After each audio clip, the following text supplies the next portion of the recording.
Greetings, everyone. This is Rock and Roll Spot Convention with the Weekly Comic Book Roundup. We've got a decently sized haul, so let's get started. Kicking things off, we've got Gambit number 5. So, where we left off, while at Lila Cheney's show, various intergalactic bounty hunters were going after Lila. Had basically, well, one had been bested by Gambit and become something of an ally, while the others, well, they had run afoul of Marissa, and, well, yeah. So Marissa appears to be at the mercies of Interstellar bounty hunter Boneyard. Lila's doing her show and basically providing a distraction, while Remy, Bounty, Storm, as well as Marissa's mother, try to find Marissa. And they do while she's being consumed by Boneyard.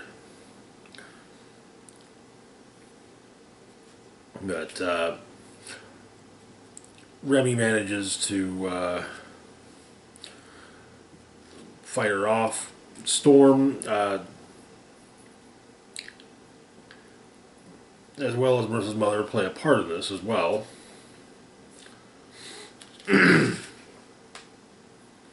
But while Marissa is freed from Boneyard,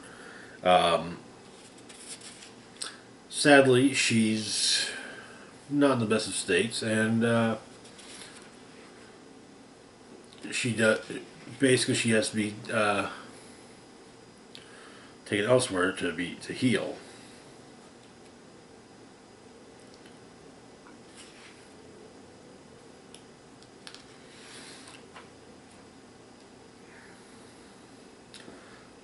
And while Remy volunteers to go to accompany them, well, it's pointed out that somebody needs to take care of Aurora. And so, the series ends with Remy and Aurora getting back on the road and seemingly heading towards Remy's first actual encounter with the X-Men, leading up to the Muir Island saga. And that is where the series ends. It was a fun series.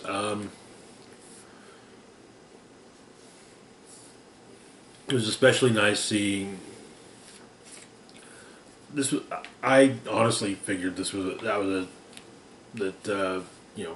Remy and Aurora's adventures had been covered in Uncanny X-Men back in the early '90s, but apparently I was wrong, and it was nice to see those early adventures shown.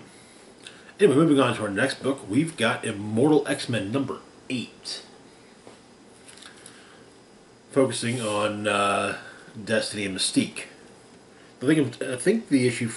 I kind of feel like the issue focuses more on Mystique than Destiny. We've had an issue already focusing on Destiny, and kind of the thing that, and in all honesty, what Immortal X-Men is going for is, at least at the moment, each issue focuses on a specific member of the Quiet Council. So, we open with a quote from Nietzsche. Fate is the word cowards use to describe the things that are too weak to change. But most of the story of the issue is told in the past. Opening with back in the 40s, Mystique slipping into the Alamogordo base where Destiny, as well as Sinister, and the fathers of both Charles Xavier and Kane Marco were working on Operation Black Womb. But Destiny, at the time, Mystique was unaware that Milbury was in fact Sinister was in fact Sinister, whom the two had met during the Victorian age, and it's made. Destiny explains this, however, to Mystique. But most of the bulk of the story is actually takes place in London in trying to it's 1895, and for all intents and purposes, Mystique and Destiny were Holmes and Watson. I think that's great. But there are some. There's basically a serial killer in 1895 London. One and someone was found a lucky survivor to this killer. One Nathaniel Essex, who was found beaten, confused, and stripped of clothes. This, a clipping, newspaper clipping from the London Sentinel states that the police have no leads, but say the murders do not match those of Saucy Jack. Basically, this seems to be a new killer. But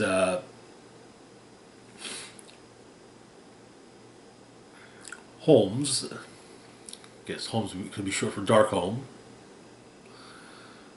Darkholme and Adler go to speak with Essex,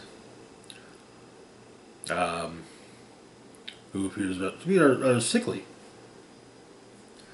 Apparently, this was Destiny advised against looking into the two looking into it, but Raven insisted, and also insisted upon a lack of help from Destiny's gifts. But turns out the mysterious killer is in fact Essex himself. Kind of going back and forth between the form we recognize as Mr. Sinister and his more his mortal form, one might say.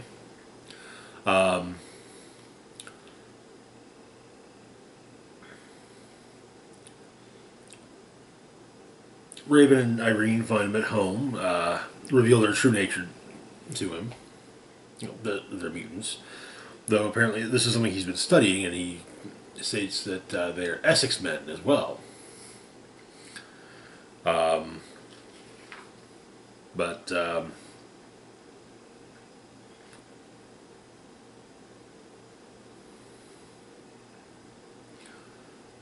Essex is knocked out and then remanded to Bedlam in South London. Some ranting he's soon apparently found dead.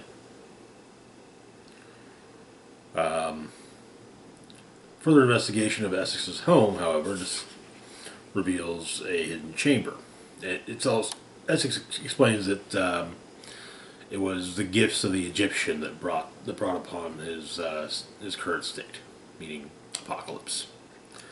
But in Essex's basement is found four what appears to be a much more modern setup for cloning or other genetic experimentation for test tubes. One with a diamond on the top, one with a club, one with a heart, and one with a spade. All four shattered and empty. I like that we're getting back to the whole Dr. Stasis is apparently Mr. Sinister thing, or a Mr. Sinister. So that was an interesting plot point brought up in X-Men, and that going into that actually really does kind of drive home what was kind of the mission statement of Immortal X-Men as being the new Avengers to Jerry Dugan's X-Men, or Avenger. Well, in this case, for the analogy, if Jerry Dugan's X-Men is akin to Jonathan Hickman's Avengers, then Immortal X-Men is akin to Jonathan Hickman's New Avengers from the same time period. Moving on to our next book, though, we've got Dr. Aphra number 26. Where we left off, Afro was on the Vermilion, and being controlled by the Spark Eternal. The Spark was controlling her thoroughly. Her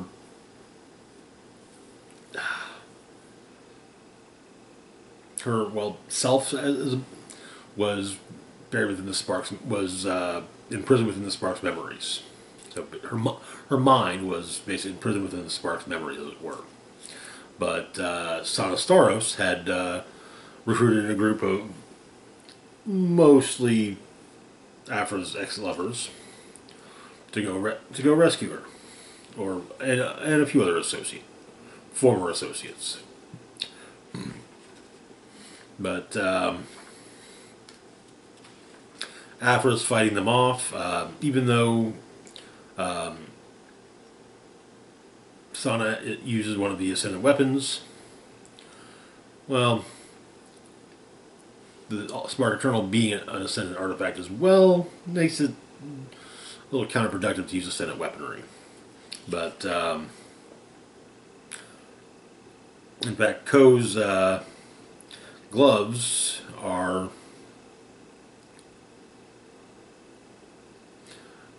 in fact utilized by the Spark Eternal, basically forcing Ko to attack the rest of the group.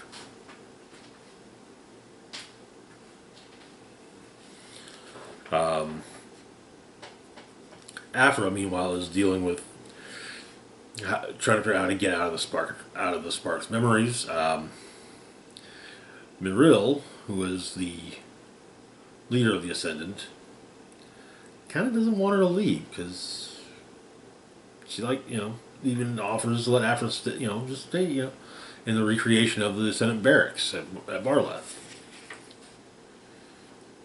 But Aphra's trying to find a way out. But 000 and BT1 show up as well. They attack the Spark, but Magna, one of Aphra's exes, goes after her and is able to sync up their circuitry tattoos and get inside Aphra's head.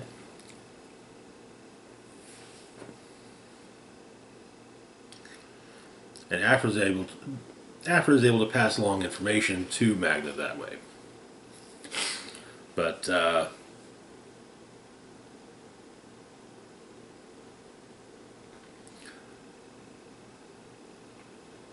Spark takes control of 000 and BT1. And the rescue team is pretty much a failure.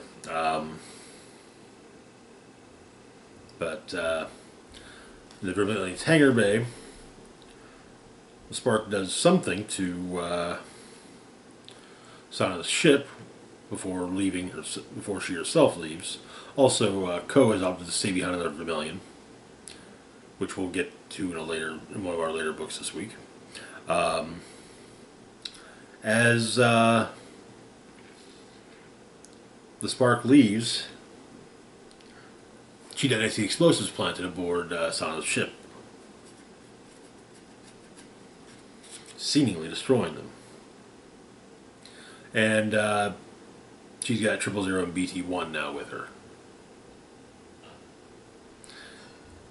And the trio are going to find themselves a Sith. And that is where the issue ends.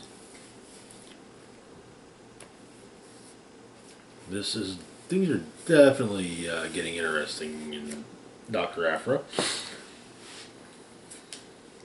There was a recent report a recent headline I caught that Star Wars is supposed to get her own ongoing soon, so perhaps she's not. Perhaps her and the rescue team aren't as dead as they look. Find out next month. Moving on to our next book, we've got Han Solo and Chewbacca, number 7. Where we left off, Chewie was had been imprisoned by the Benelux Marshals, and was. But him and Maz Kanata had come up with a plan to escape. Only, well, it requires Chewie basically faking his death. Also, we learned that that Greedo had not killed Han. I mean, we kind of knew that, but yeah. So, turns out that after Greedo shot Han, the decision was made to dump him on an out-of-the-way planet and go back to the heist. Han manages to catch some HoloNet news, including the news that that the Benelux Marshals are doing their first executions in 6 months on the prison planet of Guladar, and one of those to be executed is Chewbacca. Phaedra, and Chewie put the escape plan into motion. Phaedra gives Chewie a couple of capsules to take. Apparently, those capsules are made from cleaning products and other chemicals, but it seems to do the trick. Chewie dies, so at least it appears that way.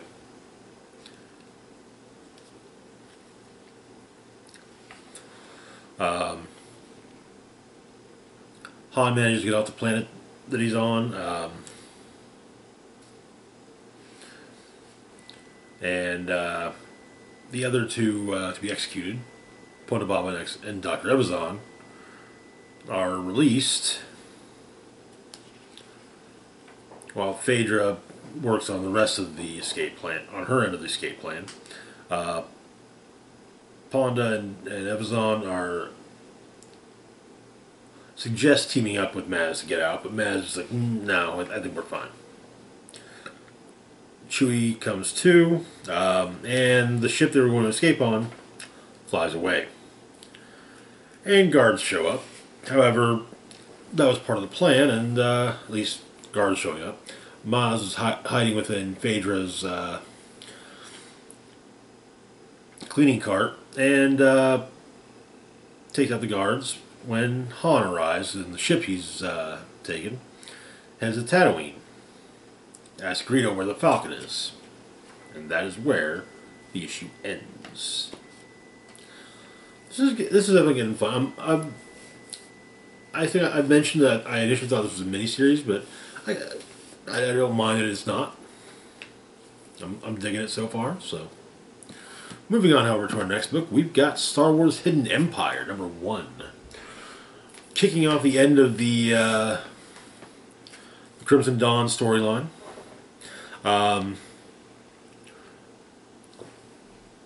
Kira has been activating her Crimson Dawn's assets throughout the galaxy, with basically the order of cause chaos. Of course, we open with the archivist explaining, kind of telling two unseen figures what about the fall of Crimson Dawn. We learn that Ko has begun working with the archivist, and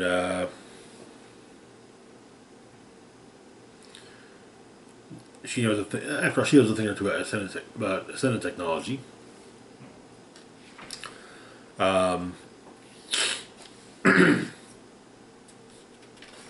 The Emperor contacts the heads of all the crime syndicates, explains that they have been, basically tells them that the war they've been fighting among themselves was started under false pretenses. The idea being that whichever one came out on top would gain the Emperor's favor, and he says, no, that's not true. This was all a plan by Crimson Dawn.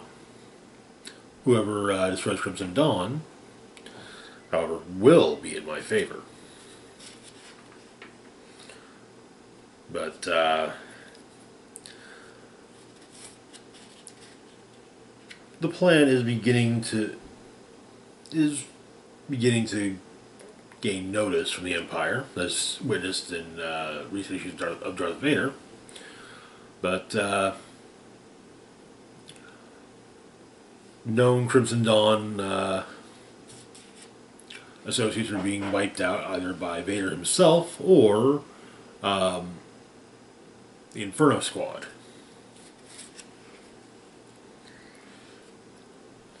But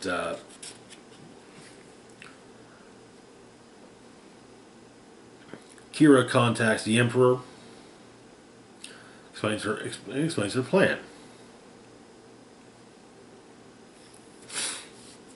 to bring down the Sith. Meanwhile, the Archivist and Co. are working on the Sith artifact that the Archivist and the Knights of Ren had recovered.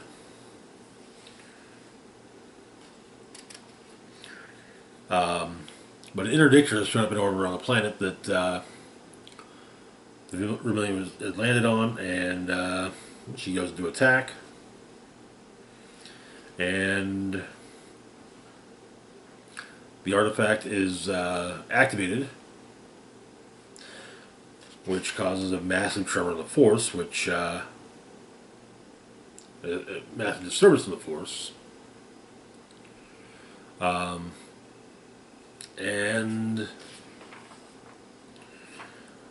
though it's apparently not enough to make any real damage, the Rebellion crashes into the interdictor cruiser, which I gotta say, it's nice seeing the interdictor's back. But like I said, the Vermilion crashes into the interdictor, which destroys both ships.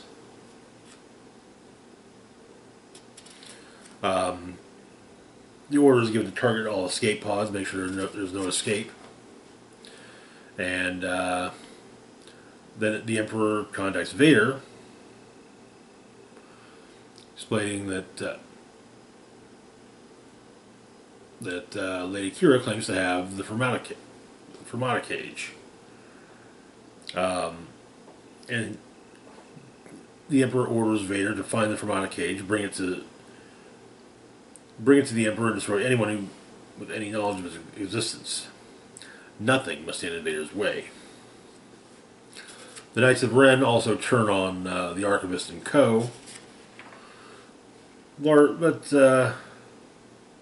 kind of, if nothing else, it seems like it's not an ideological thing. They don't. Their allegiance with Crimson Dawn has not been entirely beneficial to them. So, but turns out that at least Kira and some of her lieutenants have survived. Then likely were not even aboard the Vermilion when it crashed into the interdictor. But they're heading for the galaxy to continue the plan. Which, and Kira states that everything so far is going to plan. However, the Archivist says that no, it was not. None of this was part of the plan. And that is where the issue ends. Interesting start. The Crimson Dawn story that's been running through the Star Wars books since War of the Bounty Hunters has been really good. I've been really liking it. When they focus on it, it really, I feel like it fires on all cylinders, as it were. Anyway, moving on to our last book for the moment, we've got Black Adam #6. Where we left off, Batman had decided it was time to do something about Black Adam. And so, wearing a suit of armor similar to the armor, visually similar at least to the armor he wore that Batman wore in Dark Knight Returns for fighting Superman, and also adapted for Batman vs. Superman. They face off in an alleyway, But Black Adam says, reverts to his mortal self, level the playing field, as it were. With Batman very clear, he does not think highly of Black Adam, and again, Black Adam suits up, as it were, and tosses Batman into a train. That train is then dropped on Adam. Fight continues, but we learn they're in a simulation, as it were, partially designed by the two Johns, Stewart and Jones. And Black Adam is not happy with the fact that Bruce Wayne is financing Kandaki rebels, obviously. But their fight continues in the simulation, with Adam defeating Batman summarily. And then Black Adam wakes up from the simulation, and then calls Bruce Wayne, saying he should kill him for real.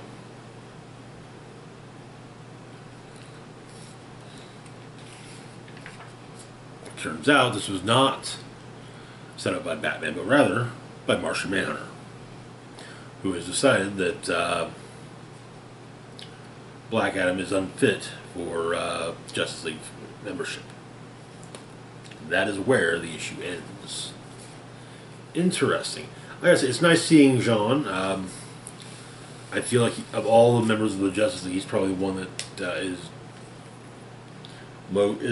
gets sidelined the most, and shouldn't be, honestly. But anyway, that will do it for now. As always, feel free to like, share, and subscribe. Links to my Facebook, Twitter, Patreon, and PayPal can be found in the description box down below. This is Rock and Roll Spock signing off, saying, live long and rock hard.